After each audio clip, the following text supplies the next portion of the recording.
Salutations à toutes et à tous selon votre fuseau horaire. Aujourd'hui, je réponds à la question d'un abonné, à savoir comment est-ce qu'on fait pour régler les effets temporels.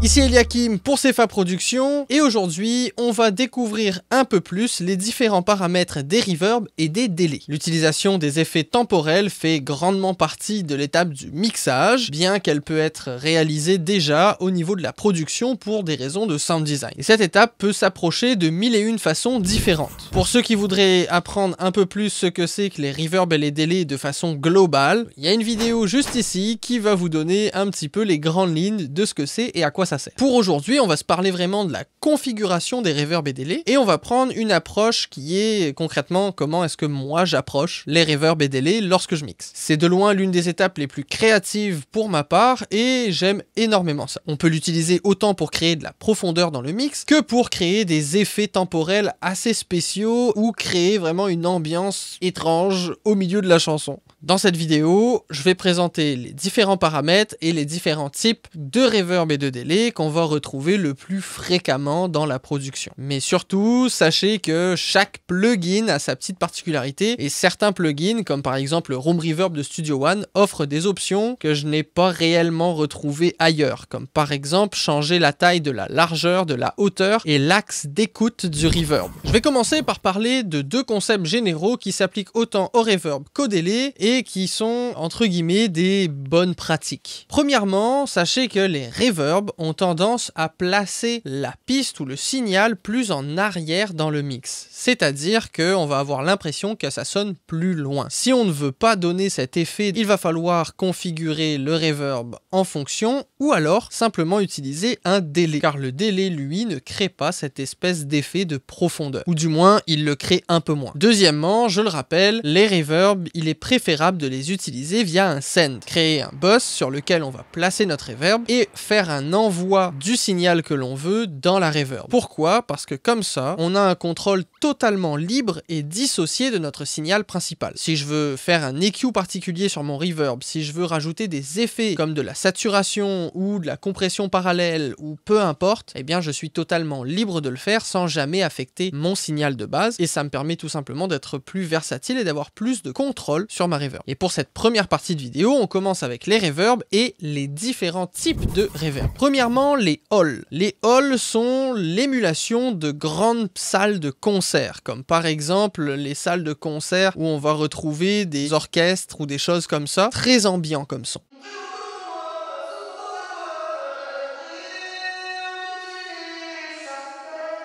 C'est parfait pour tout ce qui est instrument à cordes ou justement tout ce qui est orchestral ou épique. Deuxième type de reverb, les chambers. Les chambers sont plus petits que les halls, il y a des caractéristiques sonores un peu différentes. On peut penser par exemple à la fameuse pièce de Abbey Road Studio où il y avait des grandes colonnes dans une pièce en béton et on plaçait les instruments directement ici pour venir capturer le son de cette salle-là. Les chambers, ça pourrait être aussi une cage d'escalier qui résonne de manière agréable.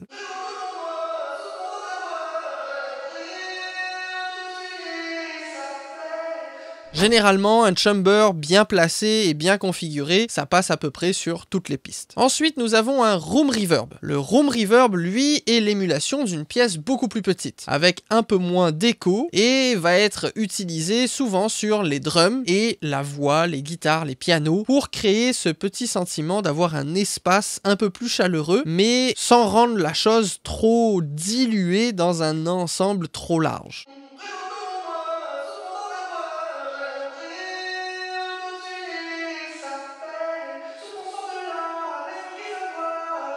Quatrième type, les plate reverb. Il s'agit d'un reverb qui fait passer le signal, analoguement parlant, on va dire ça comme ça, dans une plaque de métal qui va résonner et c'est ce signal-là qu'on va récupérer. Les plate reverb sont très connus et ont été entendus dans énormément de productions. Sur la voix et sur les snares, ça fait des miracles. Les plate reverb ont tendance à être brillants et à rajouter ce petit côté agréable lorsqu'on écoute une voix.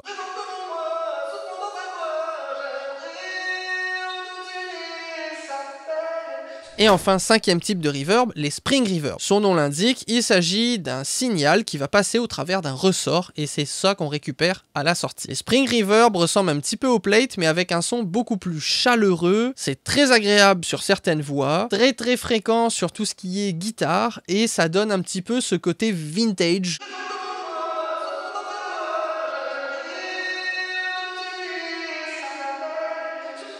Et maintenant, permettez-moi de présenter un tout petit peu plus les différents paramètres, ou du moins les paramètres principaux des reverbs. Premièrement, le prédélai. Il s'agit du temps entre le moment où le reverb va commencer et notre signal. À 0, le reverb commence en même temps que notre signal. Si on y rajoute du prédélai, le reverb va être retardé par rapport au signal principal. Deuxièmement, le time. Il s'agit tout simplement du temps de notre reverb. À quelle vitesse il va se propager dans l'air. C'est très important qu'il soit relativement synchronisé ou qu'il soit musical du moins avec notre production. Troisième configuration, le decay time ou le temps de chute. Ce temps de chute est tout simplement le temps pour que le reverb perde de son énergie. Ensuite on va avoir la taille, le size du reverb. Est-ce qu'il est très large ou très petit, donc vous voyez ça vraiment comme la largeur de la pièce. Un paramètre qui lui est primordial, le dry wet, qui consiste à définir est-ce que mon signal va être 100% du reverb ou est-ce que je vais laisser passer le signal direct avec. Lorsqu'on passe par des sends, le dry wet est toujours 100% wet. Ensuite, il y a l'option de diffusion, qui est une option qui permet de contrôler les différentes réflexions dans la salle. C'est-à-dire qu'on va rapprocher les réflexions entre elles ou les éloigner. Plus on les éloigne, plus ça sonne un peu large et brouillon, plus on les met proches, plus ça va avoir un reverb qui est plus net. Et enfin, je vous présente le damping, qui consiste à contrôler l'absorption des hautes fréquences par notre reverb. Pour la plupart des paramètres, je n'aurai qu'un seul conseil pour vous. Soyez créatifs et allez-y au feeling.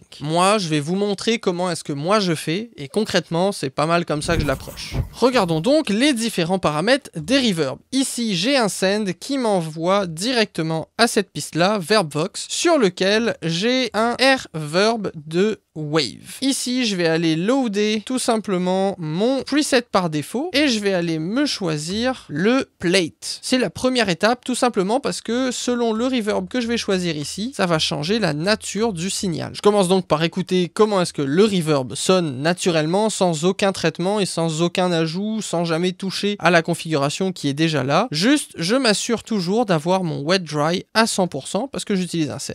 Présente devant moi, souffrant dans sa voix, j'aimerais autotuner sa peine. Je trouve ça très intéressant, mais j'entends que ça rend la voix très muddy, très boomy même. Alors, prochaine étape, placer un EQ. Il est déjà là, je vais juste l'activer. Présente devant moi, souffrant dans sa voix, j'aimerais autotuner sa peine. Souffrant sort de là, laisse tranquille sa voix, j'aimerais corriger son mal-être. Très intéressant déjà, et pourtant j'ai juste mis un preset et mis un low cut et un high cut ou un high pass filter et low pass filter. Maintenant il est temps pour moi de configurer le timing de mon reverb. Je pourrais y aller uniquement à l'oreille, mais j'aime bien démarrer sur une base solide. À savoir, je sors ma calculatrice et je vais faire le calcul suivant, 60 000 que divise mon tempo, à savoir 145, ce qui me donne la valeur à la noire. Je vais aller chercher à peu près 413 millisecondes et ensuite je vais jouer avec en montant et en diminuant jusqu'à ce que je trouve quelque chose que j'aime bien. Présente devant moi, souffrant dans sa voix, j'aimerais autotuner sa peine. Souffrant sort de là, laisse tranquille sa voix, j'aimerais corriger son mal-être.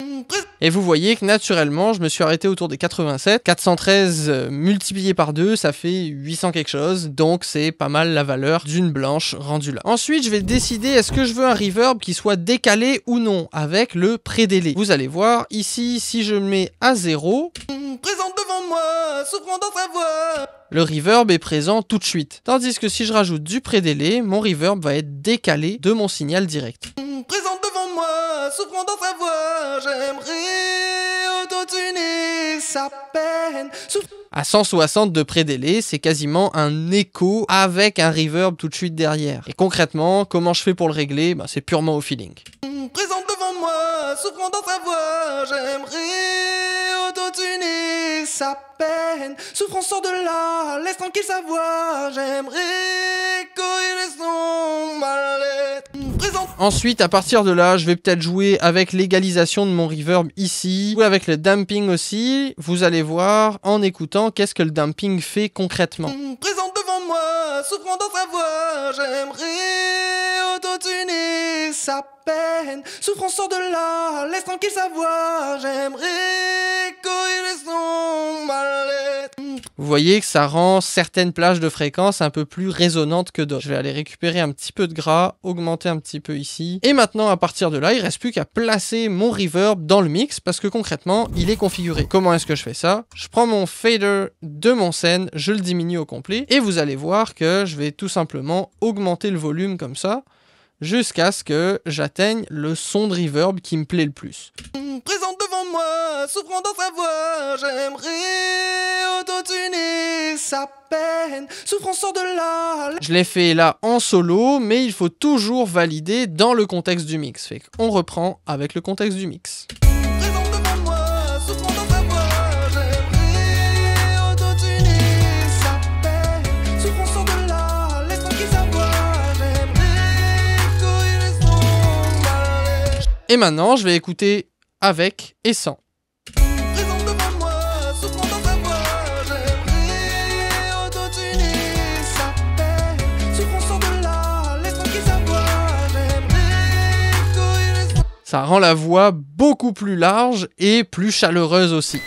Et vous, est-ce que vous avez une façon d'approcher les reverbs et les délais particulières ou alors est-ce que vous y allez totalement au feeling? Dites-le moi dans les commentaires. Si vous n'êtes pas abonné, n'hésitez pas à cliquer sur le bouton juste en dessous de la vidéo, s'abonner et à activer la cloche pour ne rien manquer des prochaines vidéos. C'est un énorme soutien que vous portez à cette chaîne, d'autant plus que nous sommes très proches des 1000 abonnés et tout ça, c'est grâce à vous. Maintenant, on passe au délai. Laissez-moi vous présenter quelques types de délais. Le premier que je vous présente, c'est le slapback. Il s'agit d'un délai où il n'y a qu'une seule et unique répétition du son. Présente devant moi, souffrant dans sa voix, j'aimerais autotuner. Ensuite, vous allez avoir le doubling echo qui consiste plus à avoir quelques répétitions du son mais très très courtes, en dessous de 50 millisecondes, pour créer un genre de doublon. Ça donne plus un effet de richesse à la voix qu'un effet d'écho en tant que tel. Présente devant moi, souffrant dans sa voix, j'aimerais autotuner. Ensuite, on va avoir le multitap délai qui est très très cool pour des choses psychédéliques où on va faire en sorte que le délai se promène à droite et à gauche et un peu partout et au final, c'est plusieurs délais mis les uns après les autres. Présente devant moi, souffrant dans sa voix, j'aimerais... Et enfin, l'un des très connus, le ping-pong délai. Il s'agit tout simplement de faire voyager votre délai de gauche à droite. Présente devant moi, souffrant dans sa voix, j'aimerais...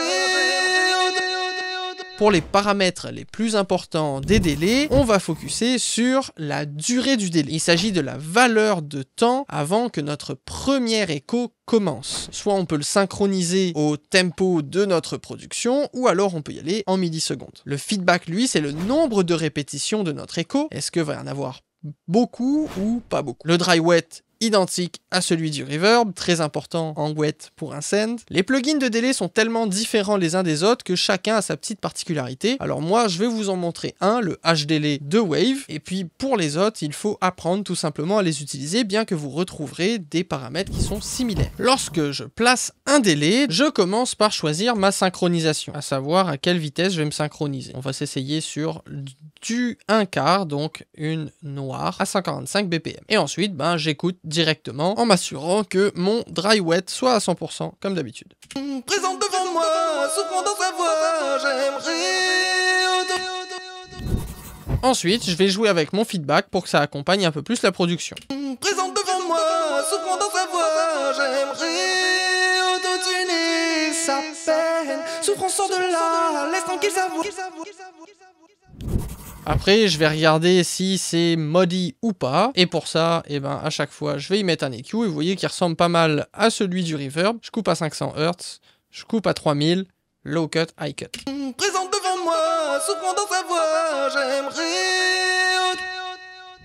Déjà beaucoup plus agréable. Et parfois, j'utilise même un reverb après mon délai. Dans ce cas-là, je vais utiliser le wet dry pour venir balancer le reverb et le signal du délai. Et si j'active ce reverb-là, qui est aussi un plate... Présente devant moi, souffrant dans sa voix, j'aimerais autotuner sa peine. Souffrant. Vous voyez qu'on recule un petit peu le délai dans le mix. J'ai aussi travaillé l'EQ du reverb en venant couper les basses fréquences et les très hautes fréquences. Et j'ai dump beaucoup les graves. Et ensuite, comme pour le reverb, on va venir baisser le tout et monter au fur et à mesure dans la production. Présente devant moi, souffrant dans sa voix. J'aimerais autotuner sa peine. Souffrant sort de là, laisse tranquille sa voix. Et là, il y a quand même beaucoup d'informations dans le refrain, alors je vais peut-être y aller beaucoup plus au niveau du couplet plutôt qu'avec le refrain. Même si je sais pas rapper, je vais essayer de lui dire dans son langage qui peut compter sur mes prières et mes délires. J'ai trop là pour lui offrir l'épaule pour pouvoir. Et pour finir cette vidéo, permettez-moi de vous donner un petit avant-goût de ce que je vais expliquer la semaine prochaine pour le dernier épisode de Behind the Mix saison 1. En gros, je vais vous faire écouter la production avec quelques reverbs et délais, mais aussi un petit secret de prod. Et ça, on va le présenter la semaine prochaine.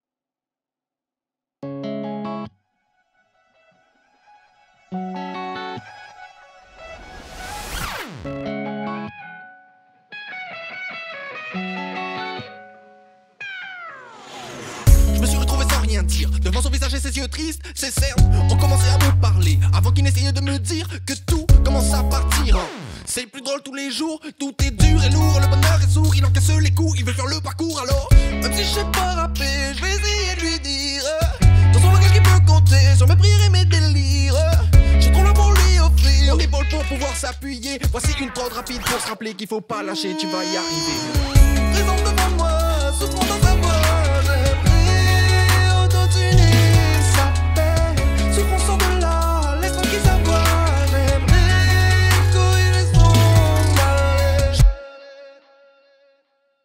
Toutes et tous qui êtes encore là, vous êtes des êtres humains géniaux. N'hésitez pas à partager, mais aussi à me faire des commentaires, vraiment, j'y tiens. C'était Eliakim pour CFA Productions, salutations à toutes et à tous, selon votre fuseau horaire, ciao!